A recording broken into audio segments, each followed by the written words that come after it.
அவர்களுடைய உதாரணம் நெருப்பை மூட்டிய ஒருவனை போன்றது.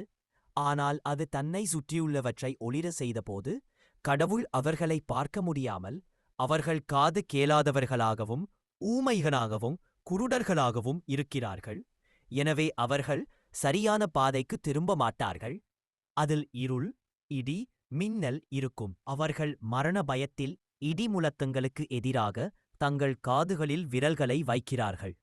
ஆனால் கடவுள் காஃபிர்களைச் சூழ்ந்துள்ளார். மின்னல் அவர்களின் பார்வையை பறிக்கப் போகிறது. அவர்கள் அதில் நடக்க ஒவ்வொரு முறையும் அவர் அவர்களுக்கு ஒளிர செய்தபோது அவர்கள் மீது இருள் சூழ்ந்தால் அவர்கள் அசையாமல் நின்றிருப்பார்கள். அவர்களின் செவிப்புலனையும் பார்வையையும் அவர் பறித்திருப்பார்.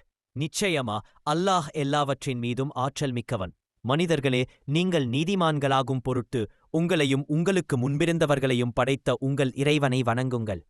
உங்களுக்காக பூமியை விருந்த படுக்கையாகவும் வானத்தை கூரையாகவும் ஆக்கி வானத்திலிருந்து மழையை இறக்கி அதன் மூலம் உணவாக பழங்களை விளைவித்தவன். நீங்கள் அறிந்து கொண்டே அல்லாஹுவுக்கு இணையானவர்களை ஏற்படுத்தாதீர்கள். அவனைத் தவிர வேறு இறைவன் இல்லை.